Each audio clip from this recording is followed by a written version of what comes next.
오늘 본문 16절 말씀을 보니까요, 우리가 다 그의 충만한 데서 받으니 은혜 위에 은혜로라 라고 말씀하고 있습니다. 주님 안에는 넘쳐 흐르는 충만한 은혜와 놀라우신 은혜가 준비되어 있습니다.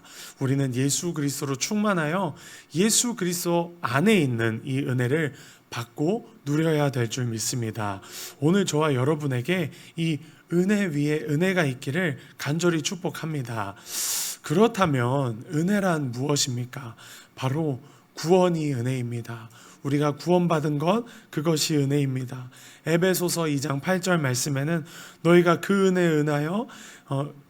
은혜에 의하여 믿음으로 말미암아 구원을 받았으니 이것은 너희에게서 난 것이 아니요 하나님의 선물이라 라고 말씀합니다.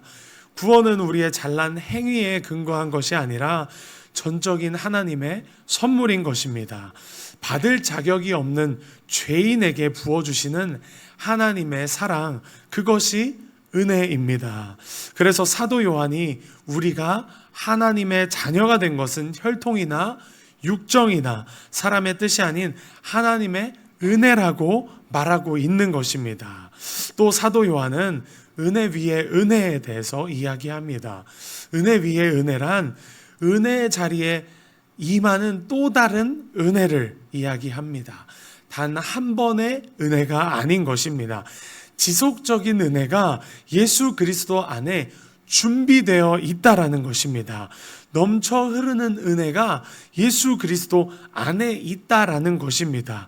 결코 세상이 줄 수 없는 의와 평강과 희락이 예수님 안에 있다라는 것입니다.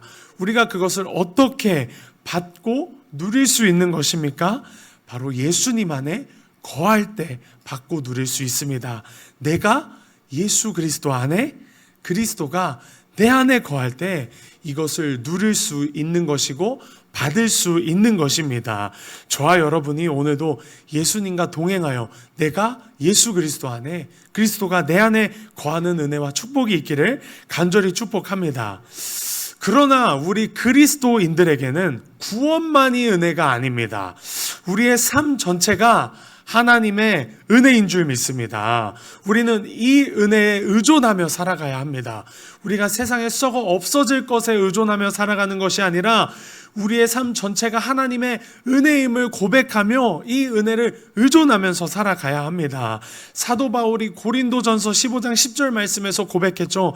그러나 내가 나 된 것은 하나님의 은혜로 된 것이니 내게 주신 그 은혜가 헛되지 아니하여 내가 모든 사도보다 더 많이 수고하였으나 내가 한 것이 아니요 오직 나와 함께 하신 하나님의 은혜로라. 이 고백이 저와 여러분의 고백이 되기를 간절히 축복합니다. 하나님의 은혜로라. 오늘 우리가 누리고 있는 모든 것은 다 하나님의 은혜인 줄 믿습니다. 여러분, 영국의 유명한 노예상이었던 존 뉴턴이라는 사람이 있었습니다. 아시는 분도 있을지 모르겠는데요. 그는 자신이 한때 노예였음에도 노예를 사고 파는 노예상으로 살던 사람이었습니다. 사람을 팔고 사는 사람이었습니다. 그런 그가 어느 날 예수님을 만나고 구원받아서 목회자가 되었습니다. 그는 훗날 이 은혜를 무엇이라고 불렀냐면 놀라우신 은혜, Amazing Grace라고 불렀습니다. 그리고 그 고백이 오늘 우리가 불렀던 그 찬송가의 고백입니다. 그의 고백은 이렇습니다. 놀라우신 은혜 얼마나 달콤한 고백인가. 이 비천한 나 같은 죄인 구하시고 한때 잃었던 나 이젠 찾았다네. 한때 보지 못했던 나 이제 눈으로 보는도다. 우리도 이 가사처럼 고백해야 될 줄 믿습니다. 귀로만 듣고 여러분 머리로만 아는 지식이 아니라 주님 안에 넘쳐 흐르는 충만한 은혜를 이제는 영적인 눈으로, 이 두 눈으로 볼 수 있어야 합니다.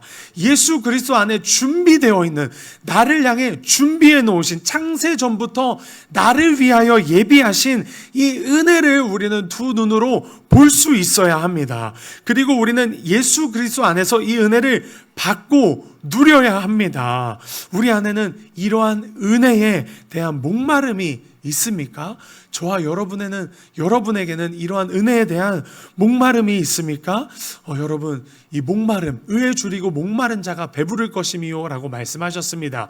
그런데 등이 따뜻하고 배가 부르면 이 은혜를 절대 찾지 않습니다. 저부터가 그렇습니다. 우리는 이 은혜에 대한 목마름이 있어야 될 줄 믿습니다.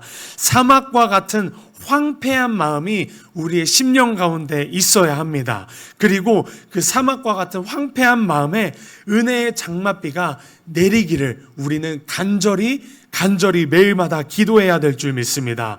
에스겔 34장 26절 말씀에는 이렇게 기록되어 있습니다. 내가 그들에게 복을 내리고 내 산사방에 복을 내리며 때를 따라 소낙비를 내리되 복된 소낙비를 내리리라. 우리가 기도할 때 사막과 같은 우리들의 이 황폐한 마음 가운데 은혜의 강이 흐르는 것을 우리는 두 눈으로 보게 될 것입니다. 예수님으로부터 은혜를 받으십시오. 여러분 받으십시오. 그리고 그 은혜를 누리시기를 간절히 축복합니다. 우리가 은혜 말고 받아야 할 것이 또 한 가지 있습니다. 그것은 바로 진리입니다. 오늘 본문 17절 말씀을 보시면 율법은 모세로 말미암아 주어진 것이요 은혜와 진리는 예수 그리스도로 말미암아 온 것이라. 율법은 우리를 구원에 이르게 할 수 없습니다. 절대로 구원에 이르게 하지 못합니다. 다만 율법은요, 우리가 율법을 지켜 의롭다함을 받지 못할 죄인임을 깨닫게 해서 예수 그리스도에게로 인도하는 역할을 할 뿐입니다. 그런데 예수 그리스도는 은혜와 진리를 함께 선물로 주셨습니다. 왜 은혜만 주시지 않고 진리를 함께 주셨던 것일까요? 그것은 은혜 받은 자들에게 이 진리가 없다면, 진리라는 틀이 없다면 은혜를 남용할 가능성이 굉장히 크기 때문입니다. 반대로 주님이 이 진리만을 주시고 은혜를 주시지 않았다면 우리는 진리에 의해서 정죄받게 될 것입니다. 그리고 그 정죄받을 것을 두려워하는 삶을 살아가게 될 것입니다. 그래서 예수님은 은혜와 진리와 은혜를 함께 주신 것입니다. 여러분, 이제 말씀을 마무리하고 싶습니다.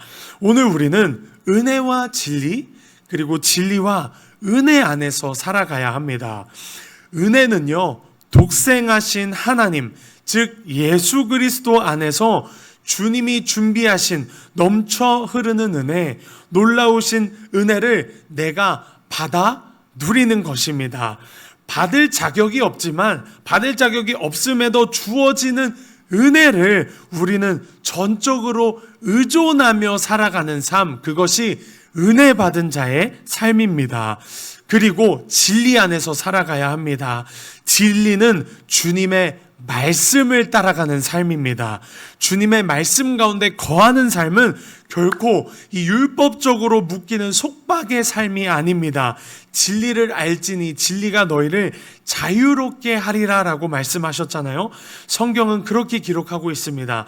진리의 말씀을 따르는 삶이 말씀이신 예수 그리스도, 말씀으로 우리에게 오신 예수 그리스도와의 인격적인 교제를 이루는 은혜의 삶인 것입니다.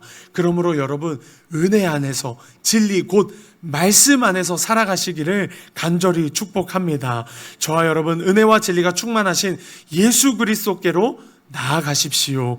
예수 그리스도 안에 거하십시오. 예수 그리스도 안에 은혜와 진리가 있습니다. 오늘도 예수 그리스도 안에 거하심으로 사도 요한이 말했던 은혜 위에 은혜, 아니 은혜 위에 충만한 은혜가 있으시기를 간절히 축복합니다.